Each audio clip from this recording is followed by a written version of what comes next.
Hello बच्चों, I hope कि आप सब बढ़िया होंगे। ठीक है, कल रेस्पॉन्स शीट आ चुकी है जेई मेंस की। ठीक है, जनवरी शिफ्ट की 2026 की। ठीक है, तो कुछ बच्चों के नंबर अच्छे आए होंगे। ठीक है, कुछ बच्चों के नंबर मॉडरेट आए होंगे, कुछ बच्चों के नंबर उनके अकॉर्डिंग थोड़े कम आए होंगे।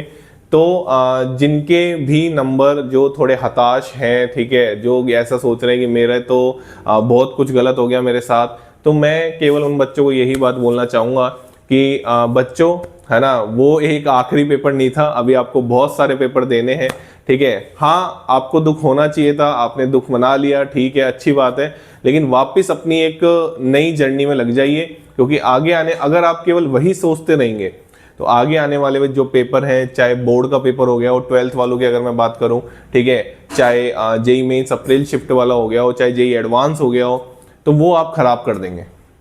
अब आप ये खुद सोच लीजिए कि जो हो गया उसको कोई नहीं लेके आ सकता वापस। ये आप अच्छी तरीके से जानते हैं, बिल्कुल अच्छी तरीके से जानते हैं कि जो हो गया, जो नंबर आपके आ गए, उसको कोई चेंज नहीं कर सकता है। जो आप चेंज कर सकते हो वो आगे आने वाले पेपर में आपका रिजल्ट चेंज कर सकते हो। तो अपनी गलती को एनालाइज करो और आगे बढ़ जाओ।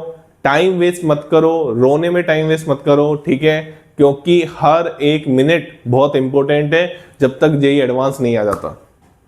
जब तक लड़ना है हमको, और एक मिनट भी आपने ऐसे इस तरीके से आपने 2 घंटे या 3 घंटे आप हताश है, परेशान है, किसी से बात नहीं कर रहे हैं, और ठीक है फोन बंद करके बैठे हैं, पेरेंट्स से बात नहीं कर रहे हैं, तो मैं उन बच्चों को यही कहूंगा, बच्चों टाइम बहुत कीमती है।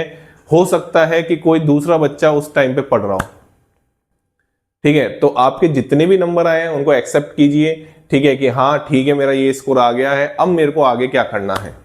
बिल्कुल भी उस प्लानिंग में टाइम मत लगाइए। मैं फिर से कह रहा हूं, अपनी गलती को एनालाइज करके आगे बढ़ जाइए। ठीक है, चलिए, तो आपके सामने तो आगे बढ़िए, यही जिंदगी ऐसे ही चलती है। ठीक है, हम पेपर देते हैं, उसमें कई बच्चों के नंबर अच्छे आते हैं, कईयों के कम आते हैं, हर साल ऐसा होता है। लेकिन आपके साथ तो ऑब्वियसली हर साल नए बच्चे आते हैं, तो उनके साथ तो पहली बार ही होता है, तो सबको ऐसा ही लगता है। ठीक है, आप कोई नए नहीं है इस दुनिया में कि आपको ही ऐसा लग रहा है। बहुत सारे बच्चों को ऐसा लग रहा होगा कि नंबर कम आए, बट मैं फिर से ये कहूंगा, आगे आने वाले पेपरों में आप अपनी जान लगा दीजिए। ठीक है ना, चलिए, तो जेई एडवांस 2022 चैप्टर का नाम आयनिक इक्विलिब्रियम है, और जेई एडवांस 2022 में 2 क्वेश्चन पूछे गए थे। एक पेपर 1 में पूछा गया था, एक पेपर 2 में पूछा गया था। दोनों पेपर में आयनिक इक्विलिब्रियम आया था। ठीक है ना, चलिए, क्वेश्चन बड़ा प्यारा है। ठीक है ना, टाइट्रेशन से आप काइंड ऑफ बोल सकते हैं, इसमें बफर का तड़का लगा हुआ है। आइए बात करते हैं। तो क्वेश्चन ये है, ए solution is prepared by mixing 0.01 mole each of H2CO3, NaSCO3, Na2CO3 and NaOH in 100 ml of water. pH of the resulting solution is, और आपको pKa1 और pKa2 दे रखा है। ठीक है, चलो, अब मैं आपको एक चीज बताऊं कि आपके सॉल्यूशन में क्या क्या थे। आपके सॉल्यूशन में थे, अगर मैं एक बीकर बनाऊं और इसमें लिखूं, तो इसमें आपके पास क्या क्या थे बच्चा। एक तो आपके पास था H2CO3, एक आपके पास था NaOH, एक आपके पास था NaSCO3 और एक आपके पास था Na2CO3। अब बच्चे को ये दिमाग लगाना था कि सबसे पहले एसिड बेस रिएक्शन होती है। कौन सी रिएक्शन होती है? एसिड बेस रिएक्शन होती है।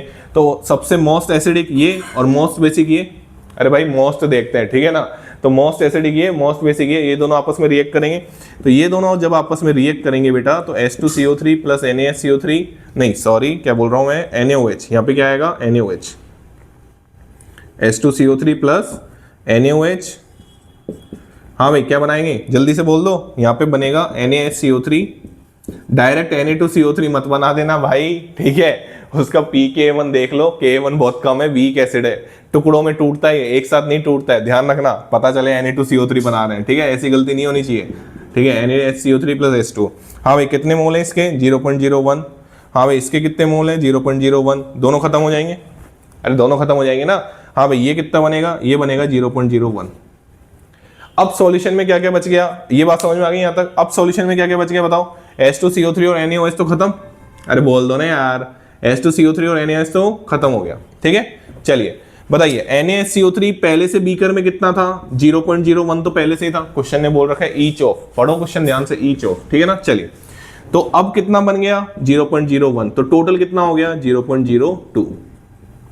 अब क्वेश्चन खत्म हो गया। अब आप आराम से तसल्ली से, आराम से दिमाग लगा लो कि ये और ये आपस में कौन सा सॉल्यूशन बना रहे हैं? अरे गुरुजी ये कौन सा सॉल्यूशन बना रहे हैं? खुली आंखों से देखो, बफर सॉल्यूशन बन रहा है। कौन सा सॉल्यूशन बन रहा है? बफर सॉल्यूशन बन रहा है। ये क्या हो गया? वीक एसिड, और ये क्या हो गया? उसका कॉन्जुगेट बेस हो गया। जी हाँ, ये वीक एसिड हो गया और ये इसका कॉन्जुगेट क्या हो गया? बेस हो गया। अब इसमें दिमाग ये लगाना है कि, सुनना ध्यान से, बफर बन गया नहीं है? अब सुनना ध्यान से, अब इसको मैं रफ कर रहा हूँ, अब मैं इसको रफ कर रहा हूँ, देखना भाई, ध्यान से देखना, ध्यान से देखते जाना, ध्यान से देखते जाना, ठीक है। ये बफर सॉल्यूशन बन गया। अब मैं इसको रफ कर रहा हूँ, चलिए। तो बफर सॉल्यूशन में आप क्या फॉर्मूला लगाते हैं बताइए? आप फॉर्मूला लगाते हैं pH बराबर pK प्लस लॉग, हाँ भाई बताइए, लॉग सॉल्ट की कंसंट्रेशन या कॉन्जुगेट बेस, आप ऐसे बोल सकते हैं, ठीक है ना, डिवाइड बाई, हाँ भाई बताइए, डिवाइड बाई एसिड, ये लगाते हैं।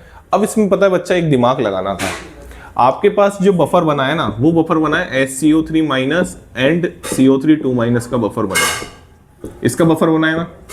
तो आपको ये दिमाग लगाना था, यहाँ पे जो pKa काम में आएगा ना बेटा, वो pKa2 काम में आएगा। यही यहाँ पे भी आपको एक दिमाग लगाना था। पहले तो स्टार्टिंग में लगाना था ही कि एक स्टेप में रिएक्शन नहीं होगी, 2 स्टेप में होगी। और दूसरा दिमाग यहाँ लगाना था कि pKa1 यूज में नहीं आएगा। बताओ pKa1 कब यूज में आता? pKa1 यूज में आता जब आप ले रहे होते H2CO3 एंड SCO3 माइनस। तो आपका क्या यूज में आता? pKa1। बात की गहराई को समझना, ठीक है ना। यहाँ पे जो वीक एसिड है वो उसका वो कौन दे रहा है? कौन दे रहा है? H+, उसका सेकंड वाला। इसके लिए आयनाइजेशन कांस्टेंट क्या आएगा? Ka2 आएगा, ना कि Ka1 आएगा। इसका ध्यान रखना, इसका आयनाइजेशन का कांस्टेंट क्या आएगा? Ka2। यहाँ पे डेंजर लिख देना, ठीक है ना। चलिए, तो यहाँ पे लॉग, हाँ भाई, सॉल्ट क्या था? CO3 2 माइनस, हाँ भाई CO3 2 माइनस हो गया। तो CO3 2 माइनस की कंसंट्रेशन अपन को लिखनी है, तो मोल कितने थे उसके? अरे बोलो ना यार, सॉल्यूशन में कितने मोल थे? 0.01।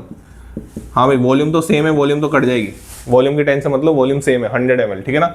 हाँ भाई, डिवाइड बाई एसिड, एसिड कितना था? मतलब 0.02, NaHCO3 की बात कर रहा हूँ, ठीक है ना। अरे भाई ये 0.02 मोल था अभी तो निकाला, और ये कितने था? 0.01। क्वेश्चन पढ़ो ईच ऑफ, ठीक है ना। तो इसके बाद फिर यहाँ पे 100 से 100 कैंसिल, बताइए क्या आ जाएगा? ये 10.32 प्लस लॉग 1/2 आ जाएगा।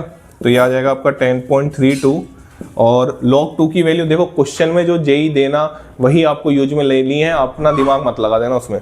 तो log 2 की वैल्यू होती है -0.3, तो ये ऊपर जाएगा, तो ये आराम से कर लोगे यार, अब तो कुछ बचा ही नहीं है इसमें। ये आपकी क्या आ गई? सॉल्यूशन की pH। और आपको यही आंसर लिख के आना था, क्योंकि जब तक जेई नियरेस्ट इंटीजर नहीं बोले ना, जब तक आपको 2 डिजिट तक तो आंसर देके ही आना है, 2 डिजिट तक तो आंसर देके ही आना है। बात समझ में आ गई? चलिए, तो ये क्वेश्चन था, अच्छा ठीक क्वेश्चन था, ठीक है ना। चलिए, thank you so much. Channel को लाइक करें, शेयर करें और सब्सक्राइब करें।